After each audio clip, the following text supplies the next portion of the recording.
Hai sahabat Onsu. Halo sahabat Onsu, selamat berjumpa kembali bersama Mimin tentunya yang setiap hari selalu membagikan informasi terbaru, kisah inspiratif dan sweet moment dari keluarga di Onsu. Mohon maaf sebelumnya, ternyata apa yang Mimin pikirkan selama ini sama persis dengan apa yang diucapkan oleh kuasa hukum ayah Ruben Onsu hari ini. Hari ini tanggal 10 September, proses lanjutan persidangan perceraian antara Ayah Ruben dan juga Bunda Sarwenda sudah memasuki tahap kesimpulan. Dan untuk selanjutnya, yang mana pada tanggal 24 September merupakan tahap keputusan, yaitu Hakim Pengadilan Negeri Jakarta Selatan akan membacakan keputusan. Dan hal ini juga menandai berakhirnya proses persidangan antara Ayah Ruben dan juga Bunda Sarwenda. Hari ini awak media berkesempatan untuk interview kuasa hukum dari Ayah Ruben Onsu, dan ada fakta terbaru yang diungkap oleh kuasa hukum Ayah Ruben Onsu bahwa perceraian merupakan kesepakatan dari kedua belah pihak. Jadi perceraian bukan karena kesepakatan dari salah satu pihak, tapi dari kedua belah pihak. Jadi ini merupakan keputusan bersama yang sudah dibicarakan jauh-jauh hari sebelumnya. Dan kalian tahu nggak, hal ini yang Mimin pikirkan selama ini. Jadi cerita sederhananya seperti ini. Ayah Ruben dan Bunda Sarwenda bertemu, kemudian mereka membicarakan soal perceraian. Mereka berbicara panjang kali lebar, dan akhirnya ada satu titik di mana mereka memutuskan untuk bercerai. Mereka beranggapan percuma kalau kita melanjutkan rumah tangga ini, kalau pada akhirnya kita nggak akan rukun. Karena sebelumnya sudah dikatakan bahwa perceraian itu terjadi karena adanya percekcokan antara Ayah Ruben dan Bunda Sarwenda. Kayaknya kalau kita lanjutin rumah tangga kita, mungkin tidak akan seperti dulu. Mungkin kita tidak akan semesra seperti dulu. Mungkin kita tidak akan seakur seperti dulu. Mendingan kita cerai aja. Tapi janji ya, walaupun kita sudah bercerai, kita tetap berhubungan baik. Dan kita akan fokus bersama-sama untuk mengurus dan membesarkan ketiga anak-anak kita. Ada satu keputusan bersama yang diambil oleh kedua belah pihak, baik pihak Ayah Ruben maupun Bunda Sarwenda. Jadi sepertinya di sini Bunda Sarwenda yang meminta kepada Ayah Ruben Onsu, atau Ayah Ruben Onsu yang meminta kepada Bunda Sarwenda. Gini aja, kalau memang kita mau sepakat untuk bercerai, ayah aja deh yang maju ke pengadilan untuk menggugat saya. Jadi Ayah Ruben Onsu sebagai pihak penggugat dan saya sebagai pihak tergugat. Dan mereka sepakat akan hal itu. Nah, hal ini juga yang disampaikan oleh pihak kuasa hukum Ayah Ruben Onsu tadi siang. Ada dua alasan kenapa pihak kuasa hukum Ayah Ruben Onsu menyampaikan hal itu.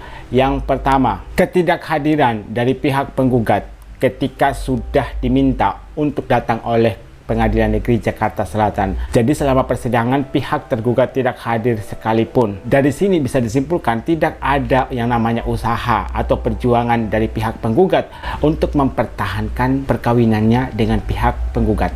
Ketidakhadiran pihak tergugat seolah-olah sudah membuktikan bahwa tidak ada satupun isi gugatan yang dibantah atau yang tidak diterima oleh pihak tergugat.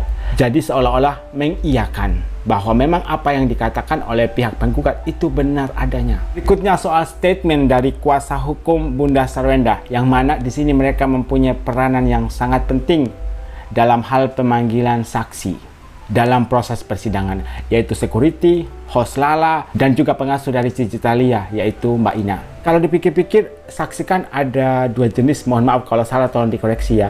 Saksi yang meringankan atau saksi yang memberatkan.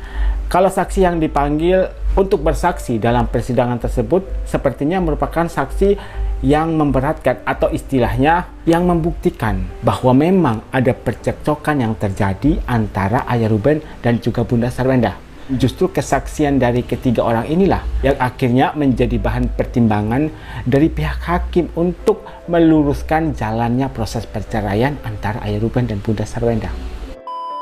Tapi sahabat Onsu, ini merupakan keputusan atau jawaban sepihak ya yang disampaikan oleh kuasa hukum Ayah Ruben Onsu, dan beliau mengatakan hal itu karena berdasarkan dua fakta yang Mimin sudah jelaskan tadi, yaitu ketidakhadiran Bunda Sarwenda sebagai pihak tergugat dan juga peranan penting dari kuasa hukum Bunda Sarwenda pada saat pemanggilan saksi untuk bersaksi dalam persidangan, yang mana saksi ini memberatkan atau melancarkan jalannya proses cerai antara kedua belah pihak.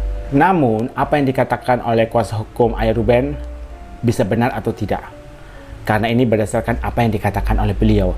Yang namanya seorang kuasa hukum pasti dia akan membela kliennya, bukan malah sebaliknya. Dan hal itu pun yang dilakukan oleh kuasa hukum Bunda Sarwendah. Pasti mereka akan fokus untuk membela klien mereka. Berikutnya, saat awak media bertanya kenapa tidak ada yang namanya proses rujukan. Sebenarnya dalam setiap proses sidang perceraian, pengadilan negeri selalu menyediakan wadah untuk melakukan proses rujukan. Jadi ada sidang untuk rujukan. Tapi menurut kuasa hukum dari ayah Ruben Onsu, untuk kasus perceraian antara ayah Ruben dan Bunda Sarwendah itu berbeda. Karena ini merupakan keputusan bersama dari mereka jauh-jauh hari sebelumnya, sebelum ayah Ruben Onsu mengajukan gugatan cerai kepada Bunda Sarwendah. Bahkan ketika ada awak media yang bertanya, apakah ayah Ruben Onsu bertekad untuk menceraikan Bunda Sarwendah? Kuasa hukum pun menjawab, ada benar dan ada tidaknya. Artinya begini, karena pihak tergugat ini tidak ada niat atau itikat untuk mempertahankan perkawinannya. Yang mana di sini bisa disimpulkan bahwa dari pihak Bunda Sarwendah pun ingin bercerai dengan ayah Ruben Onsu. Yang mana ini merupakan keputusan bersama yang sudah disepakati sebelumnya. Setelah sidang pembacaan keputusan oleh pihak Hakim Pengadilan Negeri Jakarta Selatan pada tanggal 24 September nanti, ayah Ruben Onsu akan muncul ke publik untuk menjelaskan semuanya, semua informasi biar tidak simpang siur atau menjadi polemik di kalangan masyarakat. Biar masyarakatnya mendapatkan informasi yang benar, yang real, yang nyata, bukan lagi informasi yang katanya si ini atau katanya si itu. Bahkan tidak menutup kemungkinan nanti ayah Ruben Onsu dan Bunda Sarwendah akan duduk bersama pada saat konferensi pers. Dan mungkin saja di situ mereka akan berkata, sekarang kita sudah resmi bercerai, tapi kita tetap akan berhubungan baik untuk membesarkan anak-anak kita. Mungkin saja itu semua bisa terjadi. Di momen ini juga nanti ayah Ruben Onsu akan membahas soal harta gono gini, harta bersama, soal anak-anak. Semuanya akan dibicarakan setelah sidang pembacaan keputusan, yaitu tanggal 24 September nanti. Maksudnya gimana bang? Klien Anda nuntut cerai tapi si cewek juga nggak ada berjuang-berjuangnya gitu ya? Dan seolah-olah kan malah emang menunggu untuk diceraikan. Maksudnya gitu. Bisa aja sih mediasi kalau niat yang sama mau memperjuangkan gitu ya. Kemudian ya sudah, kalau Ruben sudah bulat mau cerai, ya cerai saja. Tidak usah terbelit-belit. Jadi sebenarnya ini tidak berbelit-belit ya. Karena ini mengikuti proses persidangan yang ada. Dan prosedurnya memang seperti itu. Untuk apa datang pak? Yang minta cerai kan Ruben Onsu. Dia juga nggak datang. Buat apa negosiasi? Alasan saja pak. Jangan dibebankan kepada Bunda Sarwendah. Kemudian di sini ada komentar juga ya. Sepertinya gugat-menggugat perceraian ini sudah kesepakatan kedua belah pihak, yaitu Ruben dan Sarwendah.